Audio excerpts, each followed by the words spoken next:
I'm all for helping those that can't work and can't do anything. I don't think we should leave people destitute. I don't believe in it. Very careful about it. I don't believe we should do that. I actually gave one of them some money one time. I guess I don't know whether it was right or wrong, but not Right. very much. It could be wrong. But I don't think we should. How do I say this carefully? You know, I don't think we should promote being lazy either. The Bible doesn't promote that. Not at all. Okay, you may have some comments on this as we look in this passage in Proverbs chapter 19. Remember, we're talking about wisdom and trying to be wise, trying to do the right thing. Wisdom is making good decisions. That's what wisdom is. Good decisions based on biblical principles. Better is the poor that walketh in his integrity than he that is perverse in his lips and is a fool.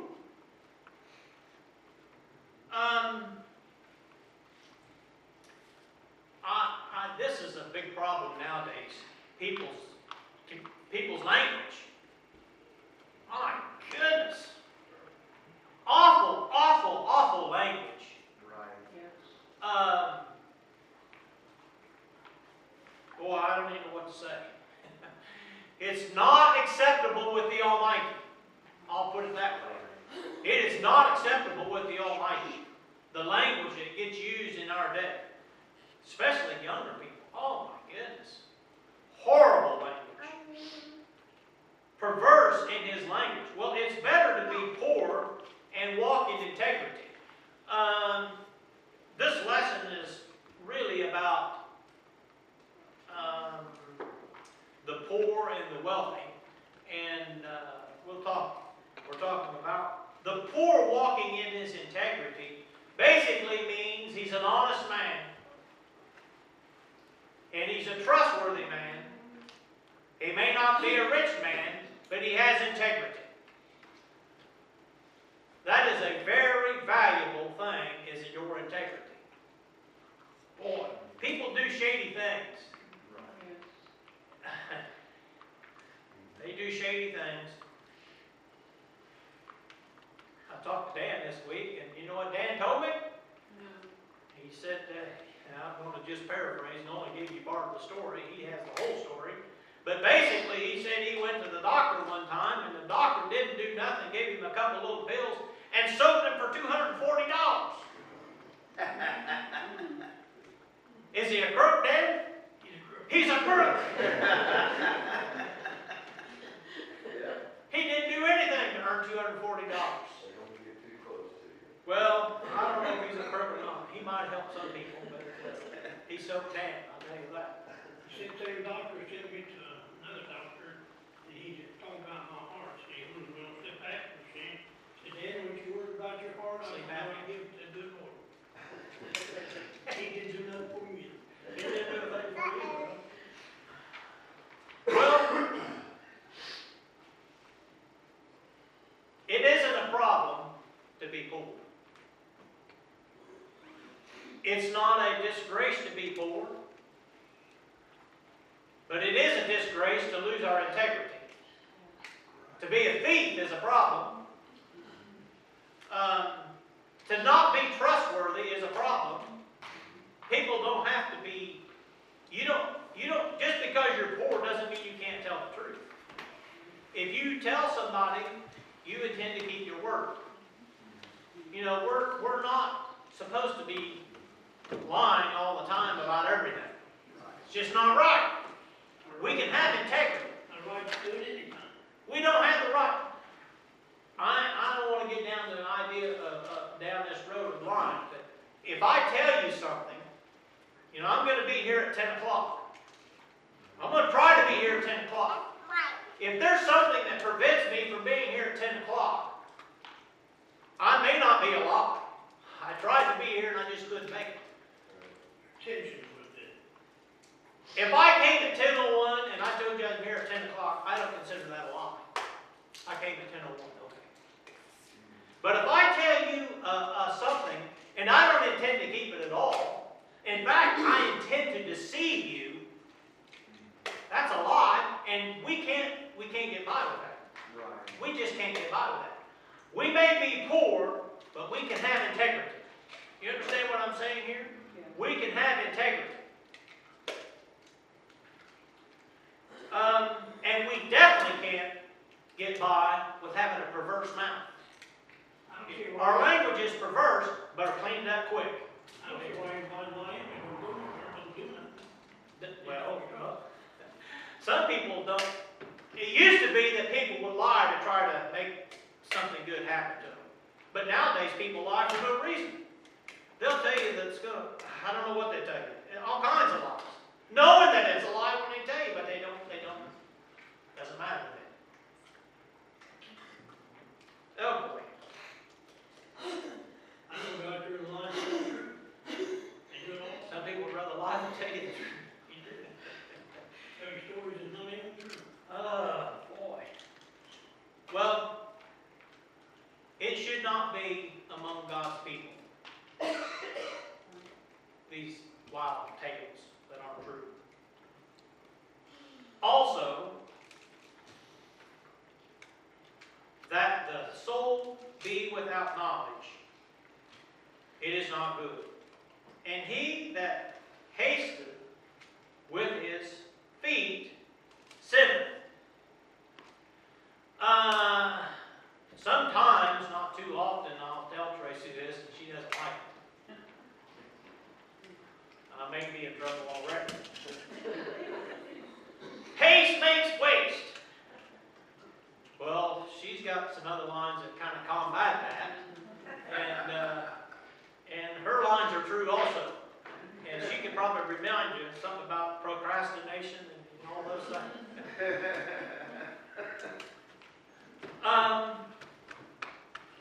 Where is the right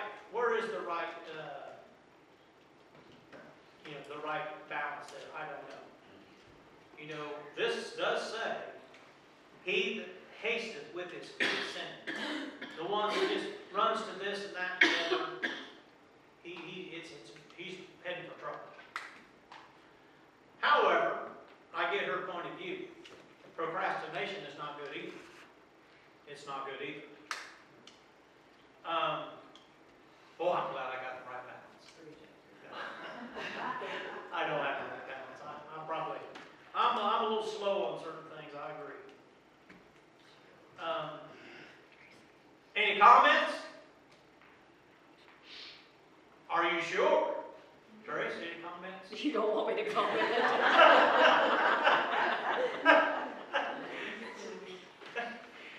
For the most part. She's a wise lady right there. Do you hear that? A wise lady.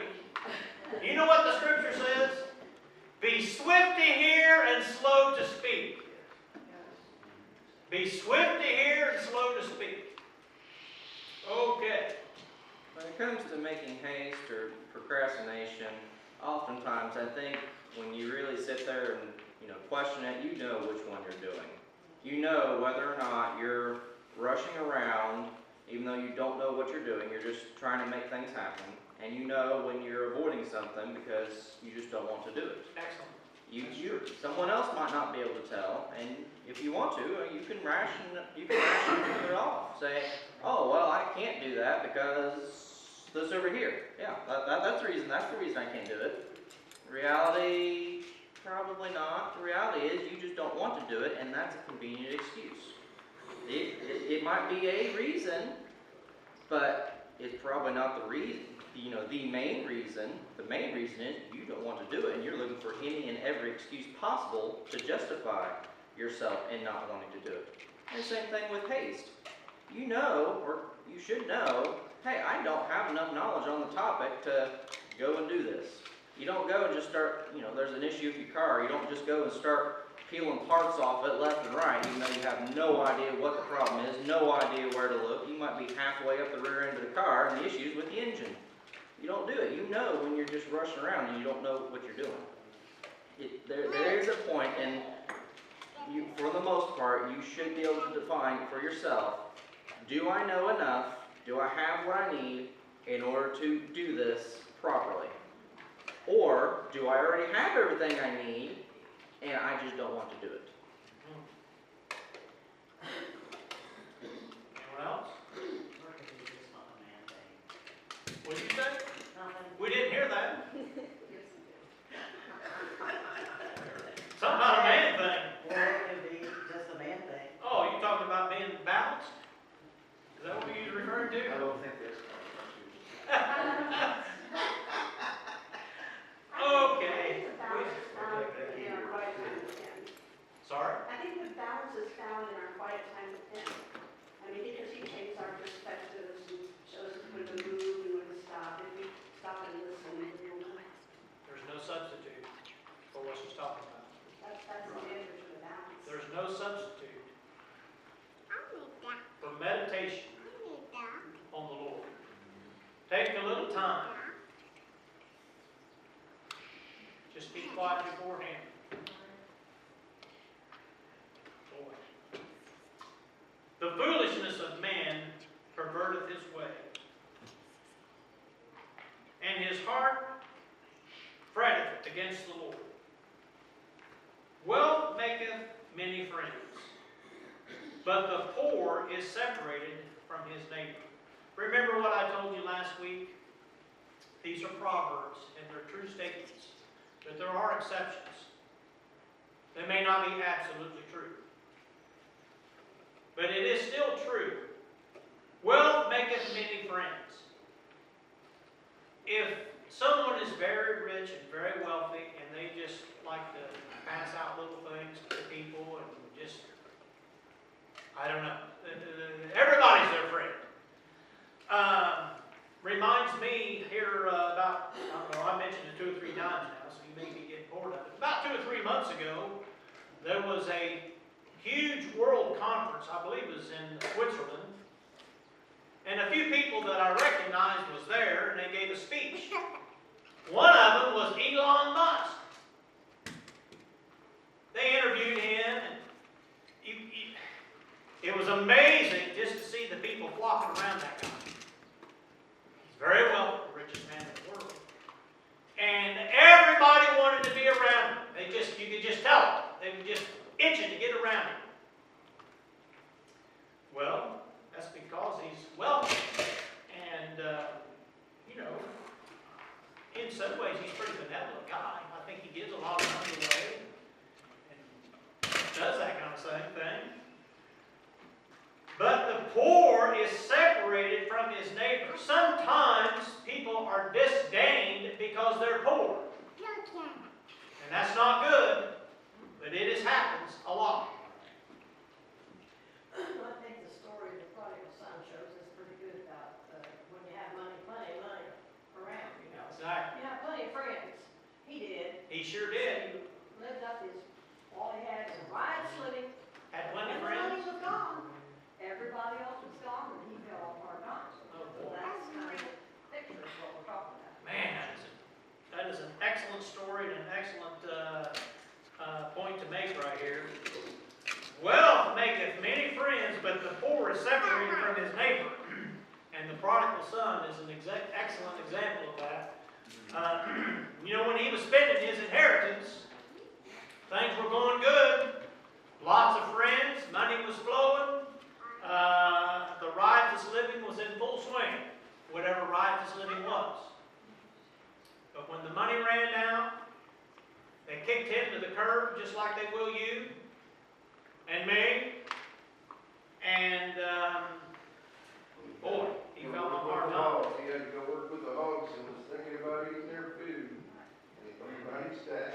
Fain that eat the husk that the hogs did eat. And when you come home, everything was different. Even the pig food looked okay when you're destitute. Right. That the hardest, that eating the hog. The best thing he ever done. The best thing he ever done was make us path to Father's house. Right. And I'm telling you here and now, I don't care where we've been or what happens, the best thing we can do is seek the Almighty. Right. Seek after the Almighty. Make a path toward God. Yes. Boy, that's the right thing to do. This is slightly off topic, I suppose, but something, a point to consider about that parable that I don't necessarily know is thought about all that much. When he did come to the realization that I have nothing and, I can go to my father's house and at least there I'll have something, I think it's important to notice his attitude. His attitude was, I'll go back and I will work for my father. I will work in order to get something given to me. I will do what I can. I realize my mistake. I need the help. I will do what I have to do to get the help. Right. If you look around today's world, you might see a lot of the prodigal sons that look around and say, well, I've got nothing. Let's go back to mom and dad and see what we can mooch off them. Let's see what they can give me. Give me. Government, what can you give me? I don't want to do anything, but I want you to give it to me. Okay. Any other comments? A false witness shall not be unpunished, and he that speaketh lies shall not escape. The problem with telling lies, there's many problems, but one of them is you forget what lies you told, and you got to keep telling more lies to cover up the first lies. Right. And eventually, people realize you're just a pathetic liar and you can't tell the truth. And they won't believe you when there is an issue and you're trying to tell the truth. Dan was mentioning a while ago, sometimes people would rather tell you a lie than they would the truth. I know people like that. They just tell lies all the time. I've learned not to believe. I've told you before, I repeat, I'll tell you again. I don't believe anything I hear and only half of what I see. But I'm coming to a conclusion, don't even believe half of what you see, because it could be AI and it ain't true. Huh? You got that right. Many will entreat the favor of the prince, and every man is a friend to him that giveth gifts, because he's wealthy. We got time. All the brethren of the poor do hate him. How much more do his friends go far from him? He pursueth them with words, yet they are wanting to him. These two verses that I just read are contrasting the prince or the wealthy person and the poor person. The prince has everything and people are around him, treating him, he likes to give gifts, and he's got a lot of friends. This poor man, not too many friends. People are kind of sidestepping around him. Not too much interest in this man. Not too much interest. It's still true today. Wealth brings a lot of friends. Prosperity is appealing. People, it's pretty appealing. Man, look at that. Did you see that BMW that dude's got? Nice car. Nice car. Did you see those threads? Oh, I don't think those was. I don't believe those was good clothes. Wealth and it's appealing. It kind of gets people's attention. But the other hand is also true.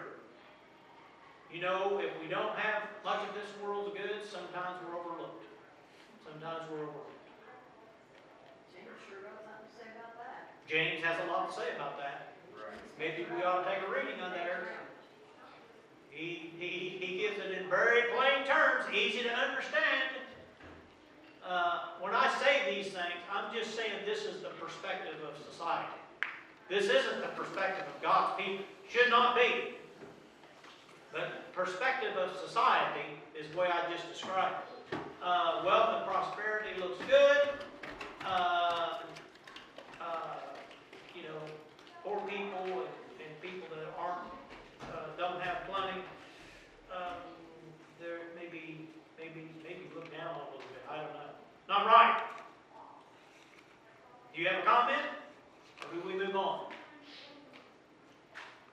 kind of interesting to see the parallel between these proverbs and Jesus' parables.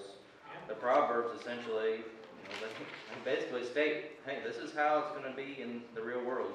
You go out to everybody that's not my child, this is what they see. They gravitate to those that are rich and they shy away from those that are poor. Correct. And yet Jesus said, don't do that. Treat them Correct. both the same. The poor person, the rich man, treat them the same. Give respect and honor unto both of them. The poor and needy, you are to help them, not overlook them. Those that can't fend for themselves, help them. They need help. It's not because they don't want it. It's not because they can't. It's not because, of any choice of their own. They just can't, and they need your help. You are to help them and to love them. It's interesting to see the parallels. Sure. He that getteth wisdom loveth his own soul. He that keepeth understanding shall find good. Being wise in God's commandments and in His precepts and judgments, it's just the right thing to do. Verse 17, we skipped a few, but we're up to 17. He that hath pity upon the poor, listen to this. He that hath pity upon the poor lendeth unto the Lord. Did you catch that? He that which he hath given will he pay him again. So, I think the Lord pays His debts. And it says here, he that hath pity and lendeth to the poor is actually lending to the Lord. Jesus said the same thing. He said the same thing. A cup of cold water in my name, you'll not lose your reward. I'm watching. He watching. I think, on this, it's talking about having compassion, and Chris, when we started, mentioned is discerning between a legitimate need. I was getting ready to say more about that. Right. I think I remember one church that had a benevolent, they had some sort of fund and an account set up at the grocery store or whatever, and the hard up man or whatever went and bought his booze on their church account. And so, that's why I won't give money to somebody that I don't know specifically the need. I don't want to feed their addiction habit. Enabler. I don't want to enable them. Whether it's drug addiction, alcohol addiction. But I remember one lady, we was moving to a new a church to pastor in Wabash, and the lady was so lazy that she pulled her car and we had moved our stuff into the parsonage, and I hear a horn blare out in the parking lot. Too lazy to even come knock at the door. And I walked out and thought, what's all this racket? The horns are going off? And she said, I need money for gas. Can you help me? And I went and got my mower, the gas for the mower, and put a little bit in her tank. But I learned that real quick, because she was kind of a regular to come pull up and honk the horn. Well, I'm not a gas station, there's somewhere, you're willing to help legitimate needs. There's been people maybe their car broke down, and we had an extra car and let them borrow it while theirs being worked on, and helping people that are trying, and that. But the Bible talks about go to the ant thou sluggard. There's a lot of verses to those that will not help themselves. That there's that fine line, and we see them on every corner, and your heart goes out. But Louisville, I see it every day when I'm driving on my route, holding the sign. And then some of that, like at LaGrange, that one woman parks her car over at Pilot. Then she goes over, stands on the corner, and holds up the sign. And she got an SUV. Anyway, that's just some thoughts along that line. Sometimes if you're not sure, you could just carry healthy things like bananas and apples. Right, give food. I've had some stop at the house and, I bring the out-of-date vending sandwiches home that were still good, throw them in the freezer. And they come by and I throw them in the bag, and, I'm giving them food, it was still good. Sure. But, we got a lot of that, but it's discerning between that need. It's tough to discern. Right. The right thing to Because do. we do wanna be compassionate. Tracy's got some interesting stories about a fellow down in Madison that he wanted, and what she gave was good, but just wasn't enough.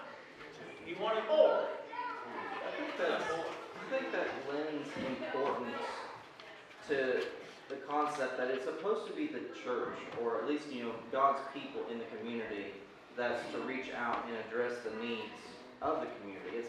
I don't think it was ever intended, I'm almost certain it was never God's plan, that there be, a central government that hands out, the needs to the people. Because like Greg said, unless you know the person, unless you know the need, it's impossible to address it adequately. It's impossible to know who legitimately needs it and who wants to buy the booze on the church account. Whereas if you had a strong, healthy church in the community, and the members knew the members of the community, you're going to pretty quickly know, oh, so-and-so, their house burned down, they need help. So-and-so, something bad happened, they need help. But if you don't happen to know it, hey, I know so-and-so, and they know them, and it's a legitimate need. The importance is on us, the church and the community. My opinion, it's us who's supposed to be, the backbone supporting the community. It's us who are supposed to, be able to reach out and fulfill those needs, instead of saying, oh, well, some main person's got this somewhere else and they can, figure it out. We're going to jump up to chapter 22 and verse 16 and read a few more verses. I don't have much time, but it says, he that oppresseth the poor to increase his riches, he that giveth to the rich shall surely come to want.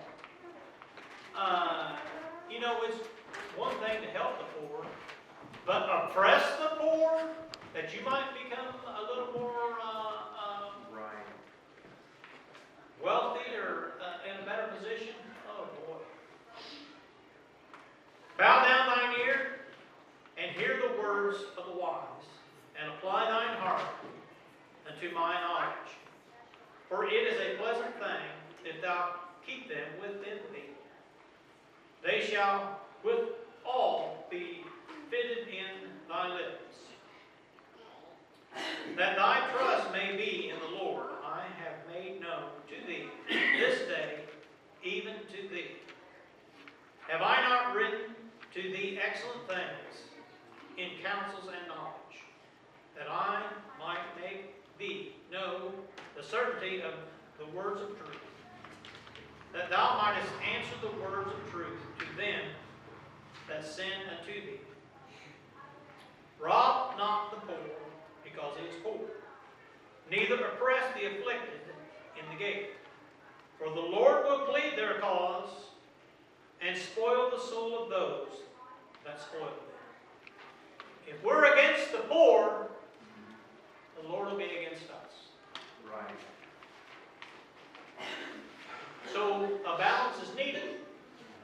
He wants us to be benevolent, but we can't, he doesn't want us to use some judgment and not be an enabler. I already mentioned, don't cast our pearls before the swine, lest they rend you. So it's a tough balance. We need the Lord's help and His understanding and guidance.